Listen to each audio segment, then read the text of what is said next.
நாம் சிறு வயதிலிருந்தே பக்தியுடன் இருப்பதால் நமக்கு பல நன்மைகள் வருகிறது. இதை நம் புராணங்களிலிருந்து நாம் தெரிந்து கொள்ளலாம். முதலில் வருவது நம் ஆண்டாளை பற்றி எடுத்துக்கொண்டோமே ஆனால், ஆண்டாள் அவர்கள் சிறு வயது 5 வயது சிறுமியாக இருக்கும் பொழுதே திருப்பாவை பாடி கண்ணன் மீது தனக்கிருந்த காதலையும் பாடி பக்தியையும் பாடி பிறகு ஸ்ரீ ரங்கநாதர் சந்நிதியில் சென்று அவருடன் கலந்து விடுகிறார்கள். ஸோ குழந்தையாக இருக்கும்போது நாம் செய்யும் பக்தியை இறைவன் மிகுந்து அதை விரும்பி ஏற்றுக்கொள்கிறார். இது ஆண்டாள் ஒரு உதாரணம். இதை போலவே துருவன் என்னும் சிறுவன் சிறு வயதிலேயே காட்டில் சென்று தவம் இருந்து நாராயணனை வணங்கி நாராயணனின் மடியில் அமர வேண்டும் என்று கடும் தவம் புரிந்து பிறகு நாராயணன் அவருக்கு காட்சி அளித்து அவரை நட்சத்திரமாக ஜொலிக்கும்படி, இன்றளவும் துருவ நட்சத்திரமாக ஜொலிக்கக்கூடிய உயர்ந்த பதவியை அவருக்கு கொடுக்கிறார்.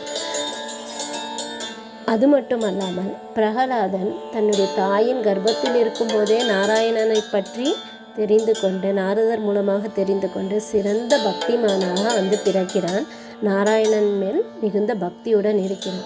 தனது தந்தை அவனை எத்தனையோ முறை கொல்வதற்காக முயற்சி செய்தாலும் எல்லாவற்றிலிருந்தும் நாராயணன் அவரை காப்பாற்றுகிறார்.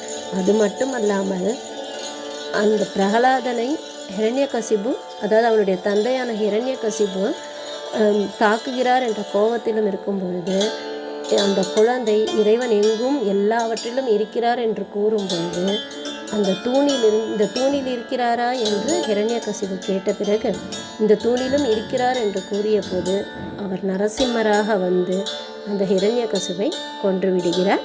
பிறகு பிரகலாதன் வரங்களை கொடுக்கும்போதும் என் தந்தையை நீங்கள் மன்னித்து விடுங்கள் என்று கூறும்போது அந்த குழந்தைக்காக இந்த ஹிரண்யகசிபையையும் அவர் மன்னிக்கிறார். ஸோ ஒரு குழந்தைக்காக, அதிலும் பெரியவர்கள் என்ன கூறுவார்கள் என்றால், பிரகலாதன் எந்த தூணை காட்டப் போகிறானோ அதிலிருந்து தான் நரசிம்ம அவதாரமாக வர வேண்டும் என்பதற்காக அந்த கொஞ்ச நேரம் அவர் அவ்வளவு தவிப்பாய் இருந்தாராம். இந்த தூணை காட்டி விடுவானோ என்று அந்த தூணிலிருந்து வர வேண்டுமே என்பதற்காக அந்த தூணில் இருந்தார். மற்ற தூணை காட்டிவிடப் போகிறான் என்று அவன் வேறு இடத்திற்கு செல்லும் பொழுது அந்த தூணிற்கு சென்றாராம்.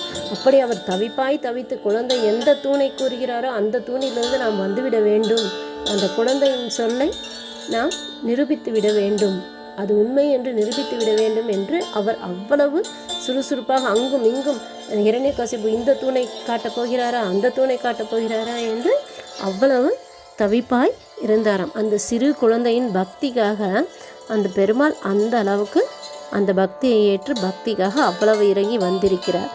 அதுவும் சிறு குழந்தைகளின் பக்தி என்றால் இறைவன் மிகவும் விருப்பத்துடன் அதை ஏற்றுக்கொள்கிறார். இது மட்டுமல்லாமல் திருஞான சம்பந்தர் அவர்களும் சிறு வயதிலேயே இறைவனும் சிவபெருமானின் மீது மிகுந்த பக்தியுடன் இருந்தார். அதனாலேயே அவர் பசியுடன் அழும்போது அதை தாங்கிக் கொள்ள முடியாமல் சிவனும் பார்வதியுமே வந்து பார்வதி தேவி அவர்களே அவருக்கு பாலெல்லாம் அளிக்கிறார்கள். ஸோ சிறு குழந்தைகளின் பக்தியை இறைவன் மிகவும் விருப்பத்துடன் ஏற்றுக்கொள்கிறார்.